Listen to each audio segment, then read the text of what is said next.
بسم اللہ الرحمن الرحیم۔ السلام علیکم۔ کہانی پوائنٹ میں آپ لوگوں کو تہہ دل سے استقبال۔ گھر میں مہمان آ رہے تھے۔ اماں نے مجھے اس کال کوٹری میں بند کر دیا تھا۔ کیا میرا نصیب اتنا خراب ہے؟ میری آنکھیں مسلسل آنسو بہا رہی تھیں۔ گھر والوں کا کہنا تھا کہ آج پھر میں وہی حرکت کروں گی جو سارے مہمانوں کے جمع ہونے پر کرتی ہوں، یا پھر جب 4 لوگوں کو دیکھ لیتی ہوں۔ اب وہ مجھ سے بیزار آ چکے تھے، لیکن میں کیا کرتی؟ میرا اس میں کیا قصور تھا؟ میرے آنسو دیکھنے والا اور مجھے سمجھنے والا یہاں کوئی بھی نہیں تھا۔ میرے گھر والے بھی اب پرائے ہو چکے تھے۔ وہ مجھے کسی بوجھ کی طرح سمجھتے تھے۔ مجھے ایک ایسی بیماری تھی جس کا علاج کسی کے پاس نہیں تھا۔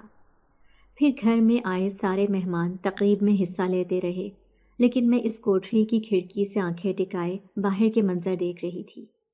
وہ سب کس قدر خوش نصیب تھے اور میں کتنی بد نصیب۔ میرے حصے کی خوشیاں آخر کون کھا گیا تھا؟ تبھی اچانک میرے کان میں ایک بھاری سرگوشی سنائی دی اور میری چیخ اس سارے شور میں سب لوگوں کو سنائی دی تو لوگ متجسس ہو گئے۔ کئی لوگ اس طرف آ رہے تھے۔ اب میرے ہاتھ پاؤں بری طرح کانپ رہے تھے۔ آج پھر مجھ سے وہی حرکت ہو گئی تھی جو ہر بار ہوتی تھی، لیکن میرے گھر والوں نے مجھے معاف نہیں کرنا تھا۔ میرا نام میکائلا ہے۔ میرا تعلق ایک متوسط طبقے کے گھرانے سے تھا۔ ہم 7 بہن بھائی تھے، جن میں میرا نمبر 5واں تھا۔ میں اپنے سارے بہن بھائیوں میں سب سے زیادہ بدقسمت تھی۔ میری بدقسمتی کی وجہ میرا اس شادی کی تقریب میں جانا تھا جس میں جانے کے بعد میری قسمت بدل گئی تھی۔ ان دنوں میں نے نیا کالج میں داخلہ لیا تھا اور فریال میری بیسٹ فرینڈ بن گئی تھی۔ نہ وہ میرے بغیر رہتی تھی اور نہ ہی میں اس کے بغیر۔ اس کی بڑی بہن کی شادی کی تقریب تھی۔ ابا اور بڑے بھائی ایک فیکٹری میں کام کرتے تھے، اسی کی وجہ سے گھر چلتا تھا، جبکہ مجھ سے بڑی 2 بہنیں تھیں جو اماں کے ساتھ گھر پر سلائی وغیرہ کر لیتی تھی۔ انہوں نے مجھے بالکل ہی آزاد چھوڑا ہوا تھا کیونکہ میں ابھی کالج میں پڑھ رہی تھی، جبکہ باجیوں نے صرف میٹرک پڑھ کر ہی پڑھائی چھوڑ دی تھی۔ مجھے فریال نے جب کہا کہ اس کی بڑی بہن کی شادی ہے اور تمہیں ضرور آنا ہے تو میں خوش ہو گئی۔ اس کا تعلق ایک بہت امیر گھرانے سے تھا۔ وہ صرف وقت گزاری کے لیے پڑھائی کر رہی تھی، ورنہ اسے پڑھائی کا کوئی خاص شوق نہیں تھا۔ پھر میں نے امی سے ضد کی کہ مجھے اپنی دوست کی شادی میں جانا ہے۔ امی کہنے لگی کہ لڑکیاں اتنی دیر تک گھر سے باہر رہیں یہ مناسب نہیں لگتا، اور پھر محلے کے لوگ بھی باتیں کریں گے۔ تو میں ضد میں آ گئی اور میں نے کھانا پینا چھوڑ دیا۔ میری ضد دیکھتے ہوئے باجی نے امی سے شکایت کی کہ اسے جانے دو، ابھی اس کی عمر ہی کیا ہے جو اس پر پابندی لگا دی جائے۔ یوں میں خوش ہو گئی تھی اور پھر بھائی کے ساتھ شادی میں چلی گئی، لیکن بھائی کو ایک ضروری کام تھا، اس لیے وہ مجھے چھوڑ کر آ گیا، جبکہ واپسی میں میری دوست نے کہا تھا کہ ڈرائیور تمہیں چھوڑ آئے گا۔ یوں میں بہت خوشی اس شادی کو انجوائے کر رہی تھی۔ پھر رات کے 11 بج رہے تھے جب میں نے فریال سے کہا کہ وہ مجھے ڈرائیور کے ساتھ گھر بھجوا دے، تو وہ کہنے لگی، ارے تم بس تھوڑی دیر صبر کرو، ابھی ڈرائیور آنے ہی والا ہے، وہ دراصل دوسرے مہمانوں کو چھوڑنے گیا ہے۔ اب میں اس کا انتظار کر رہی تھی۔ بہت زیادہ رات ہو گئی تھی۔ میں دعا کر رہی تھی کہ بھائی ہی مجھے لینے آ جائے، لیکن پھر فریال کہنے لگی، چلو سامنے ڈرائیور آ گیا ہے، تمہیں بھی تمہارے گھر چھڑوا دیتی ہوں، ورنہ تمہارے گھر والے پریشان ہو جائیں گے۔ یوں میں ڈرائیور کے ساتھ گاڑی میں بیٹھ کر گھر کی طرف آنے لگی، لیکن اچانک بیچ راستے میں ایک برا حادثہ ہو گیا کہ گاڑی ہی خراب ہو گئی۔ میں بہت پریشان تھی تو ڈرائیور کہنے لگا، آپ کو میں ٹیکسی کروا دیتا ہوں، آپ اس میں چلی جائیں، کیونکہ گاڑی چلنا اب ناممکن ہے اور میں اس ویران جگہ پر گاڑی چھوڑ کر بھی نہیں جا سکتا۔ میں نے ہاں میں سر ہلا دیا تھا۔ پھر اس نے سامنے سے آتی ایک ٹیکسی کو ہاتھ دیا۔ میں نہیں جانتی تھی کہ اس ٹیکسی میں سوار ہو کر میری زندگی ہی بدل جائے گی۔ میں بڑے آرام سے اس میں بیٹھ گئی تھی۔ پھر میں نے اسے اپنے گھر کا ایڈریس بتا دیا۔ اس ڈرائیور نے خاموشی سے سر ہلا دیا تھا۔ اچانک ہی میری نظر سامنے لگے شیشے پر پڑی، جہاں سے ڈرائیور کی آنکھیں صاف نظر آ رہی تھی۔ اس کی چمکتی آنکھوں کو دیکھ کر بے اختیار میرے منہ سے چیخ نکلی تھی۔ میں ایک دم اتر کر ٹیکسی سے بھاگنے والی تھی کہ اچانک اس نے دروازے مقفل کر دیے۔ اب وہ بھاری لہجے میں کہنے لگا، چپ چاپ گاڑی میں بیٹھی رہو، کوئی شور کرنے کی ضرورت نہیں، ورنہ انجام کی ذمہ دار تم خود ہوگی۔ اب وہ نہ جانے کہاں ٹیکسی لے کر جا رہا تھا۔ مجھے پہلے ہی اس پر شک تھا اور اب تو یقین ہو گیا کہ وہ ایک ایسا انسان ہے جو مجھے اغوا کر کے لے کر جا رہا ہے۔ میری آنکھوں سے آنسو نکل رہے تھے۔ رات کا 1 بج رہا تھا اور میں گھر جانے کی بجائے ایک انجان ٹیکسی ڈرائیور کے ساتھ نامعلوم مقام پر جا رہی تھی۔ پھر میں نے اس کے سامنے ہاتھ جوڑ دیے اور روتے ہوئے کہنے لگی، خدا کے لیے مجھے میرے گھر چھوڑ دو، میرے ساتھ یہ ظلم نہ کرو، تم مجھے کہاں لے کر جا رہے ہو؟ تبھی اس نے پلٹ کر مجھے دیکھا اور کہنے لگا، بس ایک ضروری کام ہے، مجھے آج ایک نوجوان لڑکی کی ضرورت تھی جو تمہاری صورت میں پوری ہو گئی، اب تمہیں میرے ساتھ جانا ہوگا۔ وہ اسپاٹ لہجے میں کہہ رہا تھا۔ یہ ایک ویران اور سنسان راستہ تھا۔ رات کے 1 بجے میرے دل کی دھڑکنیں بند ہونے کو تھیں۔ ایسے لگ رہا تھا جیسے یہ میری عزت خراب کرنے والا ہے۔ اگر میں برباد ہو کر گھر جاؤں گی تو گھر والوں کو کیا منہ دکھاؤں گی؟ اماں، ابا، بہن، بھائی میرے بارے میں کیا سوچ رہے ہوں گے کہ شاید میں گھر سے بھاگ گئی ہوں؟ کیا پتہ بھائی مجھے تلاش کرنے شادی کی تقریب میں بھی آیا ہو۔ اب میں دونوں ہاتھوں میں چہرہ چھپائے بری طرح سے سک رہی تھی، جبکہ اس بے رحم انسان کے اوپر کوئی اثر نہیں ہو رہا تھا۔ وہ بالکل بت کی طرح نظر آ رہا تھا۔ گاڑی ویران راستے سے جاتی ہوئی ایک گھر کے سامنے رک گئی تھی۔ میں نے دیکھا یہ گھر تو شادی والا گھر لگ رہا تھا، سجا سجایا خوبصورت گھر۔ میں اس گھر کو دیکھ کر حیران رہ گئی۔ جب ہی اس ٹیکسی ڈرائیور نے مجھے اترنے کا اشارہ کیا اور گھسیٹتا ہوا اس گھر کے اندر لے گیا۔ اب وہ مجھے ایک کمرے میں لے گیا تھا جہاں پر ایک پراسرار عورت میرا انتظار کر رہی تھی۔ لو، میں اس لڑکی کو لے آیا ہوں، اب جلدی سے اسے دلہن کی طرح تیار کر دو۔ وہ میرے ساتھ کیا کرنے والے تھے مجھے کچھ خبر نہ تھی، ان کے کیا ارادے تھے، اور وہ عورت مجھے دلہن والا لباس زبردستی کیوں پہنا رہی تھی، میں ان سے کوئی سوال بھی نہ کر سکی، بس بے بسی سے آنسو بہاتی رہی۔ وہ عورت سرگوشی میں اس آدمی سے کہنے لگی، ارے مجھے کیا پتا تھا کہ وہ نگوڑی عین شادی کے وقت بھاگ جائے گی۔ اب دیکھو، اگر اس سردار کو پتہ چل گیا کہ اس کی دلہن بھاگ گئی ہے تو وہ ہمیں اسی وقت قتل کر دے گا۔ اچھا ہوا جو تم اس لڑکی کو لے آئے، کم سے کم ہماری جان تو بچ جائے گی۔ اب اس نے مجھ پر ایک لال رنگ کا دوپٹہ اڑھا دیا تھا جو کہ گھونگھٹ کی طرح میرے چہرے کو چھپائے ہوئے تھا۔ میں بری طرح کانپ رہی تھی۔ وہ دونوں اس قدر خوفناک لگ رہے تھے کہ میں ان سے فریاد بھی نہ کر سکی کہ وہ دونوں مجھے میرے گھر چھوڑ دیں، مجھے میرے گھر جانے دیں۔ بہت ہی ظالم اور بے رحم انسان لگ رہے تھے۔ تبھی تھوڑی دیر میں وہ آدمی اندر آ کر کہنے لگا، چلو سردار آ گیا ہے، تھوڑی دیر میں اس لڑکی کی شادی اس سردار سے ہو جائے گی اور ہماری جان چھوٹ جائے گی۔ اب انہوں نے مجھے ایک انجان شخص کے ساتھ لے جا کر بٹھا دیا تھا۔ مجھے پوری شدت سے رونا آ رہا تھا۔ آج کی رات اس قدر خوفناک اور منحوس ہوگی یہ تو میں نے سوچا بھی نہیں تھا۔ تھوڑی دیر میں انہوں نے نہ جانے میرے اوپر کیا جادو کیا کہ میں ان کی بات پر سر ہلاتی رہ گئی۔ بس ایسے لگ رہا تھا جیسے زبردستی وہ میری شادی کروا رہے ہیں، وہ بھی اس شخص سے جو میرے برابر میں ہی بیٹھا تھا۔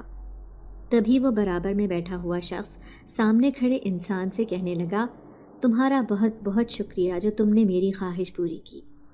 آج سے یہ آدمزادی میری دلہن ہے اور یہ مجھے ہمیشہ اپنے ساتھ پائے گی۔ کیا یہ اس بات سے واقف ہے کہ میری شادی اس سے ہو رہی ہے؟ وہ دونوں آپس میں کیا باتیں کر رہے ہیں مجھے کچھ سمجھ نہیں آ رہی تھی۔ تبھی وہ آدمی کہنے لگا، اگر واقف نہیں بھی ہوگی تو آپ کو دیکھ کر آپ پر عاشق ضرور ہو جائے گی، کیونکہ آپ ایک سردار ہیں اور آپ کا ساتھ تو کسی خوش نصیب لڑکی کو ہی ملے گا۔ وہ شخص جو چند لمحے پہلے ہی خود کو میرا شوہر کہہ رہا تھا وہ بہت خوش نظر آ رہا تھا، لیکن میں نے تو نظر اٹھا کر اسے دیکھ بھی نہ سکی کیونکہ خوف اور دہشت کے مارے میں اپنے ہوش و حواس کھو کر بے ہوش ہو گئی تھی۔ پھر جب مجھے ہوش آیا تو میں اپنے گھر کی دہلیز پر پڑی تھی۔ امی نے دروازہ کھولا، مجھے کوستے ہوئے کہنے لگی، تو نے یہ دن دکھانا تھا مجھے، پورے محلے میں بدنام ہو کر رہ گئی، تو پوری رات گھر نہیں آئی۔ شکر کرو کہ تیرے باپ اور بھائی کی آج رات کی ڈیوٹی تھی، ورنہ آج ان کے لیے ذلت کا مقام ہوتا۔ محلے والوں نے کسی نے بھی مجھے دروازے کے باہر پڑا ہوا نہیں دیکھا تھا۔ شاید یہی میری خوش قسمتی تھی، ورنہ میں امی کو کیا بتاتی کہ میرے ساتھ ایک خوفناک واقعہ پیش آ چکا ہے۔ میری زندگی اس سمت چل پڑی ہے جس کی کوئی منزل نہیں ہوتی۔ میں رو رو کر بے حال ہو رہی تھی۔ بڑی بہنیں بھی دونوں پریشان ہو کر کہنے لگیں، آخر اس کے ساتھ ہوا کیا ہے؟ امی کہنے لگی، سچ سچ بتاؤ مینو، کہیں کسی نے تیرے ساتھ کوئی غلط حرکت تو نہیں کر لی ہے؟ میں نے نفی میں سر ہلایا اور کہنے لگی نہیں امی، ایسا کچھ نہیں ہوا، لیکن آپ میرا یقین کرو اور مجھے پوری رات کا کوئی بھی واقعہ یاد نہیں ہے۔ میں ایک ٹیکسی میں بیٹھی تھی، اس کے بعد مجھے کچھ ہوش نہیں رہا۔ میں جان بوجھ کر باجی اور امی سے وہ والی بات چھپا گئی۔ ایسے لگ رہا تھا جیسے میں نے کوئی خوفناک خواب دیکھا ہو۔ میں اس پرچھائی کو محسوس بھی نہیں کرنا چاہتی تھی جو کل رات مجھے اس آدمی اور اس عورت کی صورت میں وہ انسان دکھائی دیے تھے۔ پھر اس دن کے بعد سے میری زندگی مکمل طور پر تبدیل ہو گئی۔ میں ایسا محسوس کرتی کہ میں اکیلی نہیں ہوں، جہاں پر بھی موجود ہوتی میرے پیچھے پیچھے کوئی ہوتا تھا۔ باقاعدہ جب بھی میں اپنے بستر پر سونے کے لیے لیٹتی تو وہ وجود بھی میرے پاس کھڑا ہوتا۔ وہ کون ہے، وہ کیوں میرے پیچھے لگا ہے، میں کچھ نہیں جانتی تھی۔ لیکن ایک رات جب چیخیں مارتے ہوئے بیدار ہوئی تو سارے گھر والے میرے ارد گرد جمع ہو گئے۔ میں امی سے کہتی کہ مجھے کوئی دکھائی دیتا ہے، وہ بہت خوفناک ہے۔ امی نے میرا کالج بھی چھڑوا دیا تھا۔ کہنے لگی اور جاؤ راتوں کو شادیوں میں ایسا ہی ہوتا ہے جب ایک جوان لڑکی ماں باپ کی بات نہیں مانتی، آدھی آدھی رات کو سڑک کنارے کھڑی رہتی ہے تو اس کے ساتھ کوئی بھی حادثہ پیش آ سکتا ہے، کہیں اس کے اوپر اثرات نہ ہو گئے ہوں۔ لیکن میرے ساتھ جو ہوا تھا وہ میرے ذہن میں بالکل یادداشت کی طرح محفوظ تھا، لیکن میں چاہ کر بھی سچائی اپنے گھر والوں کو بتا نہیں سکتی تھی۔ جب بھی مجھے وہ دکھائی دیتا میں چیخ چیخ کر پورا گھر سر پر اٹھا لیتی تھی۔ پھر گھر میں کوئی رشتہ دار مہمان بھی آتے تو وہ یہ تماشا دیکھ کر حیران رہ جاتے تھے۔ امی مجھے لوگوں سے چھپا چھپا کر تھک گئی تھی۔ پھر ایک دن ابو اور امی مجھے مولوی کے پاس لے گئے تھے۔ مولوی صاحب کہنے لگے کسی نے اس پر اپنا اثر دکھا دیا ہے، کوئی ہے اس کے ساتھ طاقتور چیز جو اس کا پیچھا نہیں چھوڑے گی، وہ اس پر مسلط ہو چکی ہے۔ یہ خوفناک انکشاف سننے کے بعد امی ابو کے اندر دم نہیں رہا تھا کہ وہ میرا اتنا مہنگا علاج کرواتے، کیونکہ عامل وغیرہ کے پاس جانے کے لیے لاکھوں روپے کی ضرورت پڑتی، جبکہ امی ابو کے پاس اتنے پیسے نہیں تھے۔ ہم غریب لوگ تھے۔ امی مجھے دیکھ کر کہتی خود تو برباد ہوئی ہے، ساتھ میں ہمیں بھی برباد کر دیا، اب تیری باجیوں کے رشتے کیسے ہوں گے؟ تیری نحوست پورے خاندان میں پھیل چکی ہے، سب کو پتا ہے کہ تو ایک بیمار لڑکی ہے۔ اب میں سسک سسک کر روتی رہتی، آخر میرے ساتھ ایسا کیوں ہوا تھا؟ پھر ایک دن میں چھت پر کھڑی تھی جب مجھے اپنے پیچھے آواز سنائی تھی۔ میں نے جیسے ہی پلٹ کر دیکھا تو خوف سے تھر تھر کانپنے لگی۔ ایک خوفناک وجود میرے سامنے کھڑا تھا جو اپنی سفید آنکھوں سے مسلسل مجھے دیکھے جا رہا تھا۔ وہ مجھے اپنے پاس بلا رہا تھا۔ پھر میرے کان میں سرگوشی کرتے ہوئے کہنے لگا تم تو صرف میری ہو۔ میں لہرا کر نیچے گری اور بے ہوش ہو گئی۔ 2 گھنٹے تک بے ہوش پڑی رہی۔ جب ہوش آیا تو امی میرے سرہانے بیٹھی تھی۔ وہ بہت پریشان لگ رہی تھی۔ مجھ سے کہنے لگی میں تمہیں تھوڑے دن کے لیے تمہاری خالہ کے پاس گاؤں بھیج دیتی ہوں، وہاں ایک عامل رہتا ہے، وہ تمہارا اس سے علاج کروا دیں گی، وہ اتنے پیسے بھی نہیں لیتا۔ میں نے امی کی بات مان لی تھی۔ اب میں بہت دور ایک گاؤں میں آ گئی تھی، خالہ کے گھر۔ یہاں پر میں ہر وقت خاموش رہتی۔ میری دونوں کزنیں جو میری ہی ہم عمر تھیں وہ مجھ سے ہنسی مذاق کرتی، لیکن میں کسی کی بھی بات کا جواب نہیں دیتی تھی، بس جو بھی سوال کرتے تو اسی کا جواب دیتی اور خاموش رہتی۔ پھر خالہ نے مجھے دوسرے دن چادر اوڑھنے کو کہا اور گاؤں میں رہنے والے اسی عامل کے پاس چلی آئی۔ عامل نے میرا حساب کیا اور خالہ سے کہنے لگا جو چیز اس کے اوپر مسلط ہے وہ بری نہیں ہے بلکہ بہت نیک ہے، لیکن یہ اس سے بہت ڈرتی ہے اور اس سے خوف کا شکار رہتی ہے، اسی لیے وہ اسے ڈراتا ہے، ورنہ وہ اس پر حاوی ہو کر اسے ڈرانا نہیں چاہتا بلکہ اس کے ساتھ رہنا چاہتا ہے۔ خالہ نے عامل بابا کے آگے ہاتھ جوڑ دیے اور کہنے لگی اس کے گھر والے بہت پریشان ہیں بابا، کچھ کرو، وہ چیز ہمیشہ کے لیے اس سے دور ہو جائے۔ عامل بابا کہنے لگے وہ چیز بہت ہی طاقتور ہے، اتنی آسانی سے اس کا پیچھا نہیں چھوڑے گی، کیونکہ وہ خود کو اس کا حقدار سمجھنے لگا ہے، شاید وہ اس سے شادی کر چکا ہے۔ کیوں لڑکی بتاؤ سچ سچ، کیا تم نے اس سے شادی کی تھی؟ کیا تمہیں یہ سب باتیں یاد ہیں؟ تمہاری شادی کروانے والے کون تھے؟ وہ عامل میری آنکھوں میں آنکھیں ڈالے پوچھ رہا تھا۔ اب میں خود کو بے بس محسوس کر رہی تھی، ایسے لگ رہا تھا کہ عامل بابا کی آنکھوں کی طاقت نے مجھے بالکل ہی بے بس کر دیا ہے۔ تبھی میں انہیں جواب دیتے ہوئے کہنے لگی، وہ دونوں میاں بیوی تھے، انہوں نے ہی مجھے دلہن کی طرح تیار کیا اور اس اجنبی انسان کے ساتھ نکاح کے بندھن میں باندھ دیا۔ تب سے ہی میرے ساتھ یہ سب کچھ ہو رہا ہے۔ حقیقت سننے کے بعد عامل بابا خالہ سے کہنے لگے، لو، تم نے اس کے منہ سے ساری حقیقت جان لی، اب سمجھ جاؤ کہ وہ دونوں میاں بیوی جس کا یہ بتا رہی ہے وہ یقیناً انسان ہوں گے۔ انہوں نے اس طاقتور چیز سے بہت بڑا کام لیا ہوگا اور بدلے میں اسے خوش کرنے کے لیے خوبصورت لڑکی کی شادی اس کے ساتھ کرنے کا وعدہ کیا ہوگا۔ جہاں تک مجھے لگتا ہے یہی بات ہے، وہ عامل پرسوچ لہجے میں کہہ رہا تھا۔ پھر خالہ حیران ہو کر کہنے لگی، لیکن وہ چیز کیا ہے، کہاں سے آئی ہے؟ تبھی عامل نے خالہ کے چہرے کی طرف دیکھا اور ایک خوفناک انکشاف کیا۔ عامل بابا نے خالہ سے کہا کہ وہ ایک کوہ قاف کا طاقتور جنات ہے جو نہ جانے کس کام کے لیے اس دنیا میں آیا تھا، لیکن جب اس نے دنیا میں موجود خوبصورت لڑکیوں کو دیکھا تو ان سے شادی کی خواہش کا اظہار کیا۔ اس کام کے لیے اس نے دو میاں بیوی کی مدد لی جو بدلے میں اس جنزاد کی مدد چاہتے تھے۔ ان دونوں چالاک میاں بیوی نے اس معصوم لڑکی کو پھنسا دیا اور اس جنزاد کے ساتھ اس کا نکاح پڑھا دیا۔ یہی وجہ ہے کہ وہ ہمیشہ اس کے ساتھ ہوتا ہے۔ خالہ حیران ہو کر کہنے لگی، لیکن عامل بابا وہ اس کا پیچھا کیسے چھوڑے گا؟ یہ تو بہت پریشانی والی بات ہے۔ تو عامل بابا کہنے لگا، یہ وقت اور حالات بتائیں گے کہ وہ جنزاد اس کا پیچھا کب چھوڑ کر اپنی دنیا میں واپس چلا جائے گا، لیکن جب تک وہ اس دنیا میں ہے اس کا پیچھا نہیں چھوڑے گا اور وہ اس پر اپنی حاکمیت قائم رکھے گا۔ لیکن اتنا یاد رکھنا کہ وہ چیز بری نہیں ہے، وہ ایک نیک جنات ہے، بس اس کی یہی خواہش تھی کہ وہ کسی آدم زادی سے شادی کرے۔ میں آنکھیں پھاڑے حیرت سے اس عامل کی باتیں سن رہی تھی جو خالہ کو مکمل تفصیل سے بتا رہا تھا۔ پھر جب خالہ مجھے گھر لے کر آئیں تو حیران ہو کر کہنے لگی، ایسا کیسے ہو سکتا ہے کہ کوئی جنزاد کسی لڑکی سے نکاح کر لے، وہ بھی کسی انسان کے کہنے پر؟ وہ دونوں ضرور میاں بیوی بہت مکار ہوں گے جنہوں نے کسی لالچ کے اندر تمہارا زبردستی نکاح اس جنزاد سے پڑھا دیا۔ پھر خالہ مجھے دیکھتے ہوئے کہنے لگی، تو پریشان مت ہونا بیٹی، یوں سمجھ لے کہ یہ تیرے اوپر آزمائش کا وقت ہے جو جلد ختم ہو جائے گا۔ اب میں تجھے واپس تیرے گھر بھجوا دیتی ہوں۔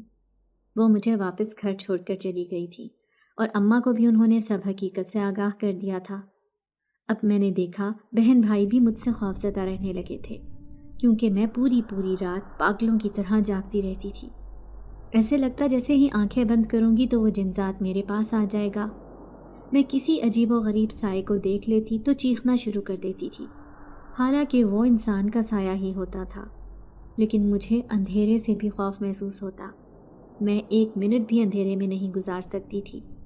میری چیخیں سن کر محلے والی عورتیں بھی اماں کے پاس آ کر کہتی کہ تمہاری بیٹی کے ساتھ آخر کیا معاملہ ہے؟ یہ پہلے تو بالکل ٹھیک تھی، اسے ہوا کیا ہے؟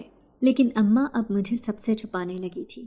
وہ نہیں چاہتی تھی کہ میں کسی کے سامنے آؤں کیونکہ انہوں نے باجیوں کے رشتے دیکھنے تھے اور میں رشتے والوں کے سامنے تو بالکل بھی نہیں آتی تھی۔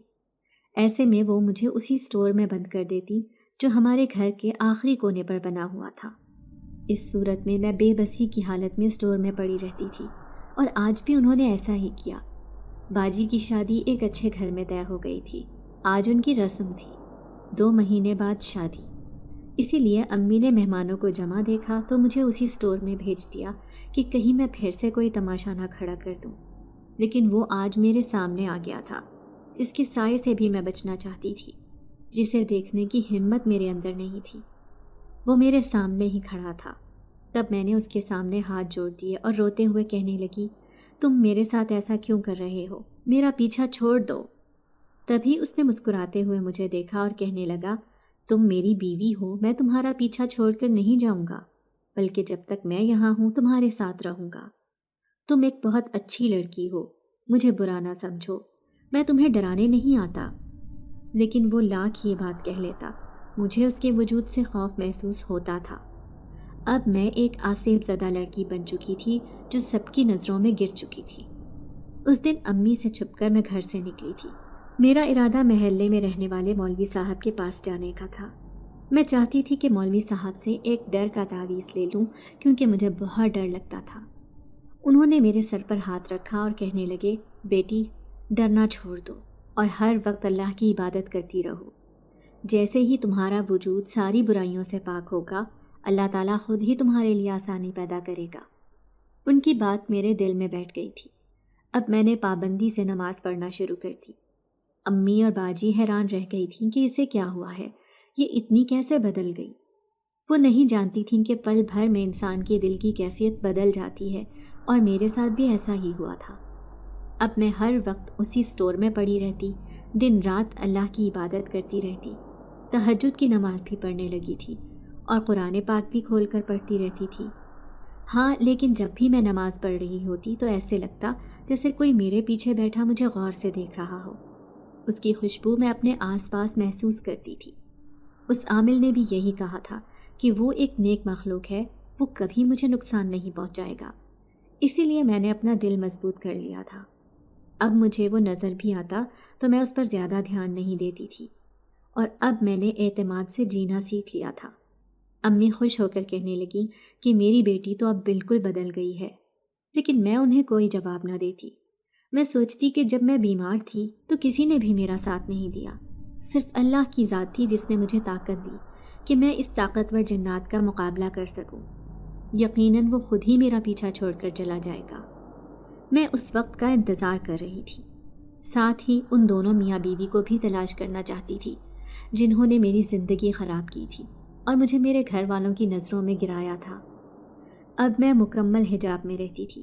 پہلے جو لوگ مجھ پر انگلیاں اٹھاتے تھے، اب ان کی زبانیں بند ہو چکی تھیں۔ ہر وقت پاک صاف رہنا اور اللہ کی عبادت کرتے رہنا میرا وتیرہ بن چکا تھا۔ پھر باجیوں کی شادی میں امی جو مجھے سب کی نظروں سے چھپانا چاہتی تھیں، اب سب کو فخر سے کہنے لگی کہ یہ میری بیٹی ہے جو بہت دیندار اور پردے دار ہے، 5 وقت کی نماز پڑھتی ہے اور قرآن بھی پابندی سے پڑھتی ہے۔ لیکن مجھے ان تعریفوں کی ضرورت نہیں تھی، کیونکہ میں اچھی طرح جانتی تھی کہ وہ جن ذات مجھ سے شادی کر چکا ہے اور وہ میری زندگی میں شامل ہو گیا ہے۔ اب میں کسی کے لیے بھی نہیں بنی، کیونکہ وہ جن ذات مجھ پر اپنی حاکمیت قائم کر چکا ہے۔ ایسے ہی شادی میں ایک گھر سے میرا رشتہ آیا۔ امی ابو کو وہ رشتہ بہت پسند آیا تھا۔ جیسے ہی امی مجھے کہنے لگیں کہ ہم تمہاری منگنی کر رہے ہیں، تو میں نے انہیں صاف منع کر دیا اور کہنے لگی کہ میں کسی کی امانت ہوں، میں کسی سے شادی نہیں کروں گی۔ امی نے نظریں چرا لیں اور سرگوشی میں کہنے لگی، تم پاگل ہو گئی ہو کیا؟ تمہاری خالہ نے مجھے سب کچھ سچ سچ بتا دیا تھا، لیکن میں جانتی ہوں کہ وہ ایک جن زاد ہے۔ مجھے یقین ہے کہ وہ تمہارا پیچھا چھوڑ کر چلا جائے گا۔ لیکن میں نے امی کی آنکھوں میں جھانکا اور سچائی سے کہنے لگی کہ امی، اسی نے میری زندگی تبدیل کی ہے۔ پہلے میں گناہوں کی دلدل میں پھنسی ہوئی تھی، لیکن اب میں بالکل بدل چکی ہوں اور میرے اس بدلنے کے پیچھے اسی جنزات کا ہاتھ ہے۔ امی میری بات سن کر حیران ہو گئی تھی، کہنے لگی کہ اتنے اچھے اچھے گھرانوں سے تمہارا رشتہ آ رہا ہے، میں جلد ہی تمہاری شادی کر دوں گی۔ لیکن میں نے شادی کرنے سے صاف انکار کر دیا۔ پہلے میں ان دونوں میاں بیوی سے اپنا بدلہ لینا چاہتی تھی جنہوں نے میرے ساتھ یہ سب کیا تھا۔ میں جاننا چاہتی تھی کہ آخر انہوں نے جن ذات سے ایسا کون سا کام لیا ہوگا جس کے بدلے میں انہوں نے ایک انسانی لڑکی کی شادی اس کے ساتھ زبردستی کر دی۔ میں اس جواب کی منتظر تھی۔ پھر اس رات میں اکیلی اپنے کمرے میں بیٹھی تھی جب مجھے اچانک اپنے کان میں سرگوشی سنائی دی، کیا تم مجھے اپنی زندگی سے نکالنا چاہتی ہو؟ میں نے حیرت سے ادھر ادھر دیکھا کہ یہ آواز کہاں سے آ رہی ہے۔ تبھی میں خوف کے مارے اچھل پڑی۔ وہ بالکل میرے سامنے کھڑا تھا، اس کا سفید وجود اندھیرے میں بھی چمک رہا تھا۔ میں گھبراتے ہوئے اسے دیکھنے لگی۔ اگر تم چاہتی ہو کہ میں تمہاری زندگی سے چلا جاؤں تو میں ابھی اور اسی وقت اپنی دنیا میں واپس چلا جاؤں گا۔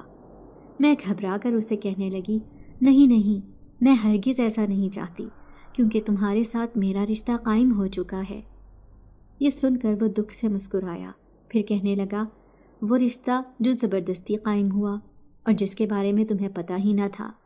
میں سوچتا تھا کہ تمہیں میری حقیقت معلوم ہوگی، شاید یہ سب تم نے اپنی خوشی سے کیا ہے، لیکن مجھے یہ جان کر دکھ ہوا کہ ان دونوں نے مجھے دھوکہ دیا ہے۔ اب میں ان کا برا حال کر دوں گا۔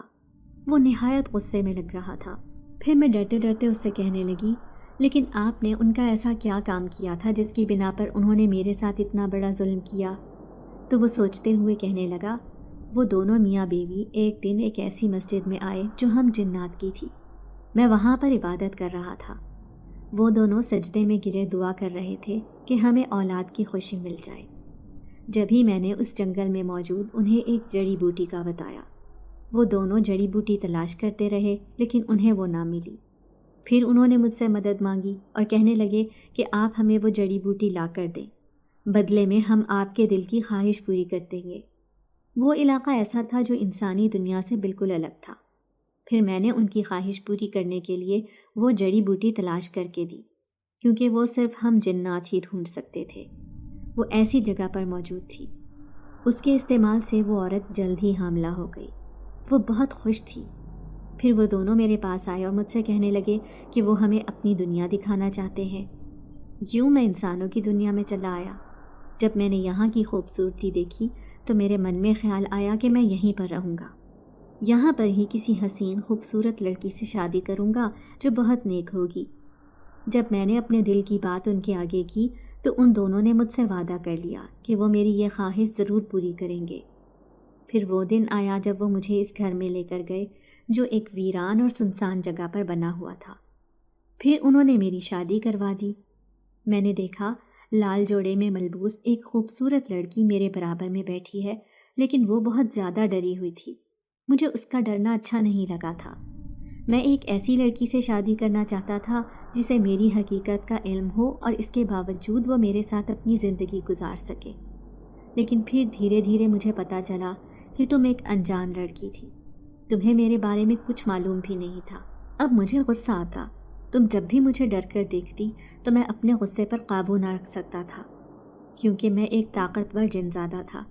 چاہتا تو اپنی طاقت سے کچھ بھی کر سکتا تھا، لیکن میں تمہیں کوئی نقصان نہیں پہنچانا چاہتا تھا۔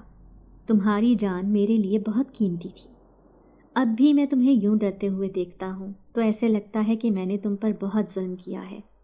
اگر تم چاہو تو میں ہمیشہ کے لیے تمہاری زندگی سے چلا جاتا ہوں۔ وہ بہت اداس لگ رہا تھا۔ جب میں نے اس سے کہا کہ میں ہمیشہ اس کے ساتھ رہنا چاہتی ہوں تو وہ میری بات سن کر حیران رہ گیا۔ پھر مجھے کہنے لگا کہ میں ان دونوں میاں بیوی سے ضرور بدلہ لوں گا۔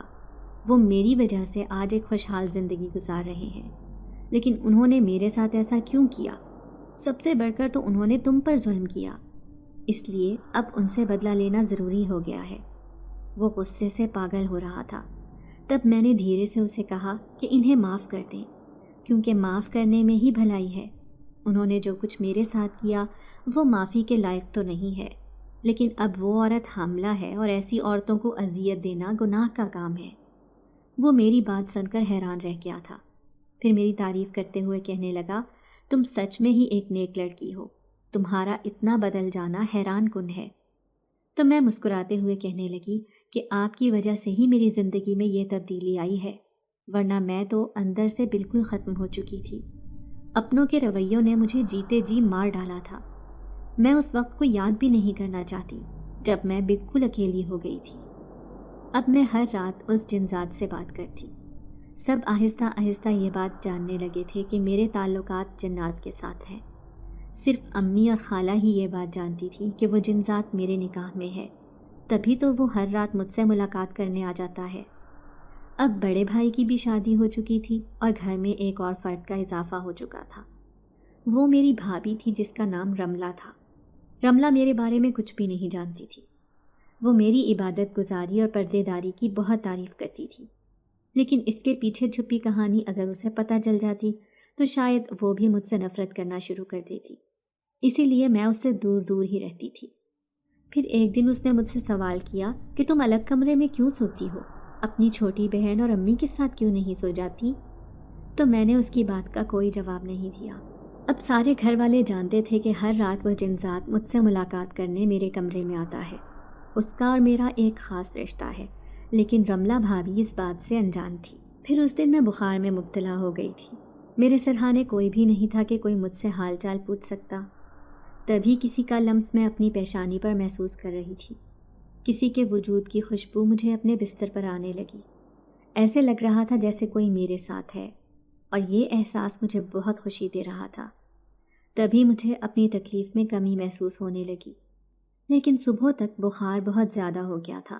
تبھی امی کہنے لگی، چلو میں تمہیں ڈاکٹر کے پاس لے کر چلتی ہوں۔ ان کے اصرار پر میں ڈاکٹر کے پاس چلی آئی تھی۔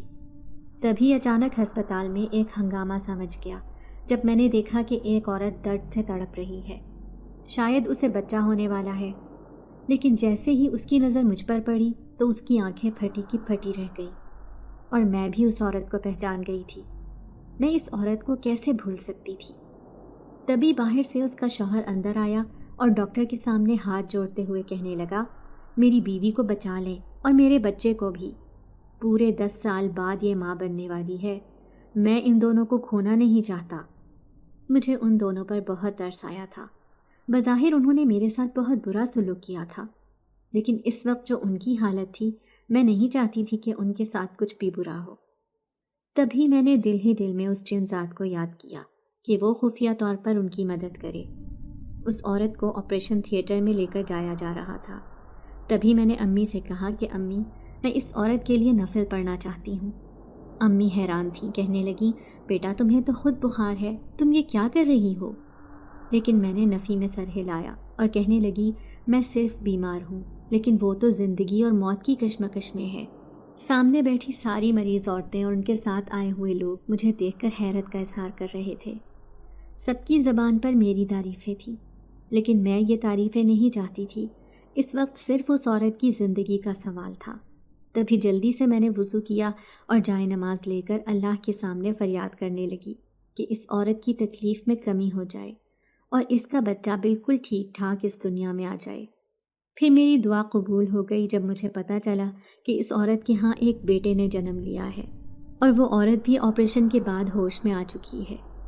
اب مجھے بہت خوشی ہو رہی تھی۔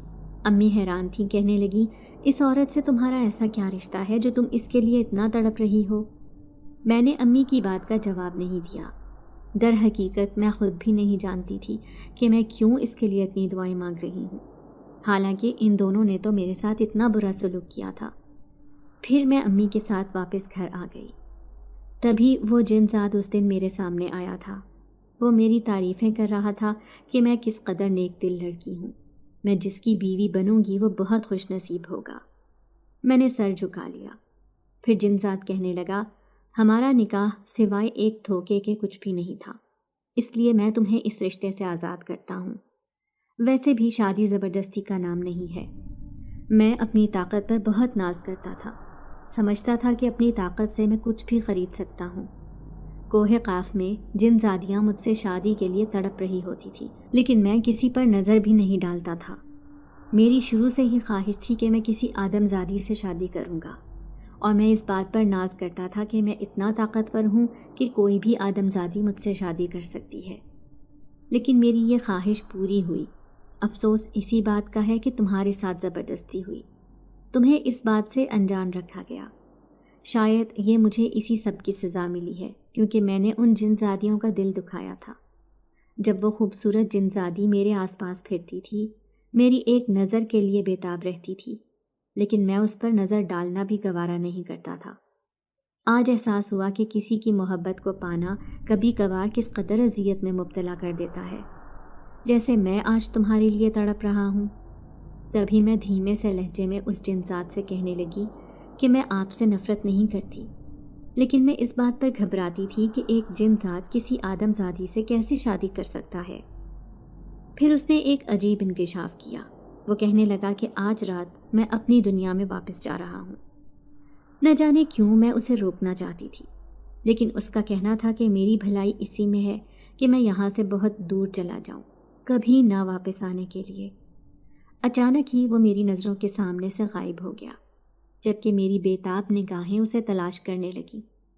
میں اپنے دل کی کیفیت سمجھ نہیں پا رہی تھی۔ در حقیقت اس جن ذات کے چلے جانے سے میں بہت اداسی محسوس کر رہی تھی۔ اب میں بالکل ٹھیک ہو چکی تھی، اسی لیے امی ابو کا خیال تھا کہ میری شادی کر دی جائے۔ ویسے بھی میں 20 سال کی ہو گئی تھی، لیکن ایک دن میں حیران رہ گئی جب فریال اپنی شادی کا کارڈ لے کر آئی۔ وہ ابھی تک مجھے یاد رکھے ہوئے تھی، یہ بات سوچ کر میں حیران تھی۔ پھر وہ مجھے دیکھتے ہوئے کہنے لگی، تم نے تو اچانک کالج چھوڑ دیا، لیکن پھر پتہ چلا کہ تم بیمار ہو گئی ہو۔ کئی دفعہ میں تم سے ملاقات کرنے آئی تھی، لیکن تمہارے گھر والوں نے مجھے تم سے ملنے نہیں دیا۔ آج میری شادی ہے، اس لیے تمہیں شادی میں ضرور آنا ہوگا۔ اور تمہارے اندر اتنی تبدیلی کیسے آئی؟ تم تو ایک شوخ چنچل لڑکی ہوا کرتی تھی۔ میں اسے کہنے لگی کہ زندگی تبدیل ہو جائے تو انسان کا دل بھی تبدیل ہو جاتا ہے، اور میرے ساتھ بھی یہی ہوا ہے، لیکن میری یہ تبدیلی بہت اچھی ہے۔ وہ میری بات سن کر خوش ہو گئی، پھر کہنے لگی یہ تو بہت اچھی بات ہے کہ تم ایک دیندار اور پردے دار لڑکی بن گئی ہو، لیکن میری شادی میں آؤ گی تو مجھے خوشی ہوگی۔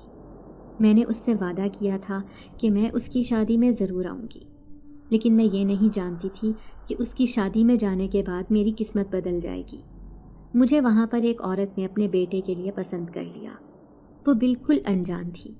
دوسرے دن ہی میرا رشتہ لینے امی ابو کے پاس آ گئی۔ ان کا بیٹا بھی ایک شریف لڑکا تھا اور 5 وقت کا نمازی، عبادت گزار۔ یوں میری منگنی اس لڑکے سے ہو گئی۔ پھر اس دن امی مجھے سرگوشی میں کہنے لگیں کہ میں تمہیں ایک بار پھر سے خالہ کے گاؤں لے کر جانا چاہتی ہوں۔ میں اس عامل سے پوچھنا چاہتی ہوں کہ وہ جن ذات دوبارہ تو تمہاری زندگی میں واپس نہیں آئے گا۔ تبھی شادی کے بعد تمہاری ایسی حالت ہو جائے، پھر تمہارے سسرال والے ہمیں قصوروار ٹھہرائیں گے۔ میں اذیت سے امی کو دیکھ رہی تھی۔ انہیں ابھی تک میرے اندر وہی جنات دکھائی دیتا تھا۔ اب میری شادی میں 2 مہینے باقی تھے۔ اس دن میں اور امی گاؤں جانے کی تیاری کر رہے تھے، جب رملہ بھابھی حیرت سے کہنے لگی کہ شادی سے پہلے وہ مجھے گاؤں کیوں لے کر جا رہی ہیں، لیکن امی نے اس کی بات کا جواب نہیں دیا اور خاموشی سے ہم دونوں گھر سے نکل آئے۔ گاؤں میں خالہ اور میری کزنیں مجھے دیکھ کر بہت خوش ہوئیں، کہنے لگیں کہ تم کتنا بدل گئی ہو۔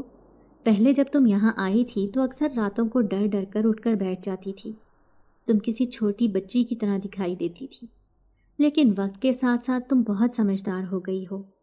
خالہ نے میرے سر پر ہاتھ پھیرا اور کہنے لگیں حالات سب کے بدل جاتے ہیں، لیکن بیٹا وقت کی آزمائش ہوتی ہے۔ ایسی حالت میں امینہ تم نے بھی اس بچی کے ساتھ بہت غلط کیا، وہ امی کو کہہ رہی تھی۔ امی نے سر جھکا لیا، کہنے لگی ہم کیا کرتے، ہمیں یہ فکر ہو رہی تھی کہ ہم لوگوں کو کیا منہ دکھائیں گے۔ بعض دفعہ لوگوں کا خوف اپنے بچوں کی بیماریوں میں ان کا ساتھ دینے نہیں دیتا، اور میری بچی کسی بیماری کا شکار نہیں تھی، بلکہ اس کے ساتھ تو ایک خوفناک حادثہ پیش آ گیا تھا۔ پھر دوسرے دن خالہ اور امی مجھے اسی عامل کے پاس لے کر چلی آئی تھیں۔ میں ان کے سامنے سر جھکائے بیٹھی تھی۔ عامل نے میرے سر پر ہاتھ پھیرا اور کہنے لگا بیٹی تم تو بہت بدل گئی۔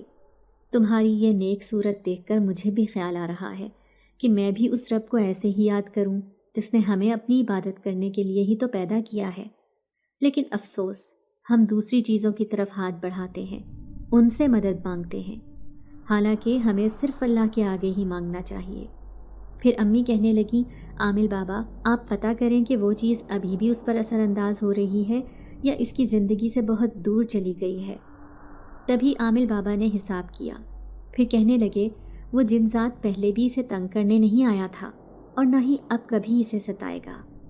ہاں لیکن وہ اپنے آپ کو جس رشتے میں دیکھتا تھا اب وہ اس لڑکی کو اس رشتے سے آزاد کر چکا ہے، اس لیے بے فکر ہو کر اس کی شادی کر دو۔ امی اور خالہ یہ بات سن کر خوش ہو گئی۔ اب میں خاموشی سے آ گئی تھی۔ نہ جانے کیوں مجھے اپنی شادی کی بالکل بھی خوشی محسوس نہیں ہو رہی تھی۔ ایسے لگ رہا تھا جیسے میں ایک زبردستی کے بندھن میں بننے والی ہوں۔ اس سے پہلے بھی جو میرے ساتھ حادثہ پیش آیا تھا وہ میری آنکھوں کے سامنے کسی فلم کی طرح چل رہا تھا۔ پھر وہ دن بھی آیا جب میں دلہن بن کر تیار بیٹھی تھی۔ جیسے ہی بارات آئی تو ساری لڑکیاں مجھے چھوڑ کر چلی گئیں۔ میں اپنے آپ کو آئینے میں دیکھ رہی تھی۔ رات کا اندھیرا چاروں طرف پھیل چکا تھا۔ ایک بار پھر سے میرا دل کسی سوکھے پتے کی طرح لرزنے لگا۔ مجھے نہ جانے کیوں خوف محسوس ہو رہا تھا۔ جب ہی میں نے اپنے ٹھنڈے ہوتے ہاتھ پاؤں کو محسوس کیا، نہ جانے کیوں میرا جسم اتنا کانپ رہا ہے۔ میں غور سے اپنے آپ کو آئینے میں دیکھ رہی تھی، لیکن بے اختیار میرے منہ سے چیخ نکلی جب میں نے آئینے میں اسی جن ذات کی شکل دیکھی۔ وہ بالکل میرے پیچھے ہی تو کھڑا تھا۔ میں پلٹ کر اسے دیکھنا چاہتی تھی، لیکن نہ جانے ایسی کون سی قوت تھی جو مجھے پلٹنے نہیں دے رہی تھی۔ آپ یہاں کیسے؟ میں بہت گھبرا رہی تھی، کہیں وہ مجھ سے کوئی بدلہ تو نہیں لینے آیا، لیکن اس کے چہرے پر مسکراہٹ تھی اور آنکھوں میں نرمی۔ اپنی خوفناک آنکھیں مجھ پر جمائے وہ کہنے لگا کہ میں تمہیں شادی کا تحفہ دینے آیا ہوں۔ یہ تحفہ ایسا ہے جسے دیکھ کر تم کبھی نہ کبھی مجھے ضرور یاد کرو گی، اسے کبھی خود سے جدا نہ ہونے دینا۔ اچانک ہی اس نے ایک خوبصورت کنگن میرے سامنے رکھا اور خود غائب ہو گیا۔ اب میں اس کنگن کو اٹھا کر پہن رہی تھی، ایسے لگ رہا تھا جیسے جن ذات کا ساتھ مجھے ہمیشہ کے لیے مل گیا ہو۔ پھر میری شادی اس نوجوان سے ہو گئی جس سے میرا رشتہ طے ہوا تھا۔ شادی کی رات میں دلہن بن کر بیٹھی تھی، نہ جانے کیوں مجھے آنے والے لمحوں سے خوف محسوس ہو رہا تھا۔ پھر تھوڑی ہی دیر گزری تھی جب میرا شوہر اندر آیا۔ وہ میری خوبصورتی کی تعریفیں کر رہا تھا جبکہ میں نظریں جھکائے بیٹھی تھی۔ اچانک ہی اس کی نظر میرے ہاتھ میں موجود اس کنگن پر پڑی تو حیرت سے کہنے لگا، ارے یہ اتنا مہنگا سونے کا کنگن تمہیں کس نے دیا؟ میں نے تو تمہارے لیے ایک خوبصورت سونے کی انگوٹھی بنوائی ہے۔ وہ اس کنگن کو غور سے دیکھ رہا تھا، تبھی میں نے اس سے وہ چھپا لیا۔ میں کسی بھی قیمت پر اسے کبھی خود سے جدا نہیں کرنا چاہتی تھی، اسی لیے ہمیشہ کے لیے وہ اپنی الماری میں چھپا کر رکھ دیا۔ یوں میں اپنے سسرال میں ایک اچھی زندگی گزارنے لگی۔ ابھی بھی اللہ کی عبادت کرنا اور صرف اسی سے مدد مانگنا میرا وصف تھا، لیکن جب بھی مجھے اس جن ذات کی یاد آتی تو میں الماری کھول کر اسی کنگن کو دیکھ لیتی تھی۔ یہ اسی کی نشانی تھی۔ میں چاہتی تھی کہ وہ کبھی کبھار مجھ سے ملنے ضرور آئے۔ نہ چاہتے ہوئے بھی میں خود کو اس کی محبت میں گرفتار کر چکی تھی۔ ایک طرف تو میرا شوہر تھا، دوسری طرف وہ جن ذات جو زبردستی میرا شوہر بن گیا تھا، لیکن وہ شادی نہ ہونے کے برابر تھی کیونکہ اس شادی سے میں انجان تھی اور میرے ساتھ زبردستی کی گئی تھی۔ لیکن ابھی بھی میرے دل میں اس کے لیے نفرت نہیں تھی۔ پہلے جو میں اس کے خوف کی وجہ سے اپنی زندگی گزارنا ہی بھول چکی تھی، اب اس کی یاد میری آنکھوں میں آتی تو بے اختیار آنسو آ جاتے تھے۔ نہ جانے کیوں میرا دل یہ خواہش کرتا کہ وہ مجھ سے ملاقات کرنے ضرور آئے۔ یوں میری شادی شدہ زندگی کو کئی سال بیت گئے۔ اب میرے 2 بچے تھے اور میں اپنی گھرداری میں مصروف ہو چکی تھی۔ اب بھی میں کسی کی زبان سے کسی جنات یا آسیب وغیرہ کی باتیں سنتی ہوں تو بے اختیار مجھے اپنی گزری ہوئی زندگی یاد آ جاتی ہے۔ ایسے ہی کئی واقعات میرے ساتھ بھی پیش آ چکے تھے۔ میں ان باتوں پر یقین نہ کرتی اگر یہ سب میرے ساتھ نہ ہوا ہوتا۔ شاید کچھ حادثے ایسے ہوتے ہیں جو ہمیشہ کے لیے یاد کی صورت میں آپ کے دل پر نقش ہو جاتے ہیں۔ امید کرتے ہیں کہ آپ لوگوں کو آج کی ویڈیو پسند آئی ہوگی۔ ویڈیو کو لائک کریں اور روزانہ ایک ایسی ویڈیو سننے کے لیے ہمارے چینل کو سبسکرائب کریں۔ ملتے ہیں اگلی ویڈیو میں۔ اللہ حافظ۔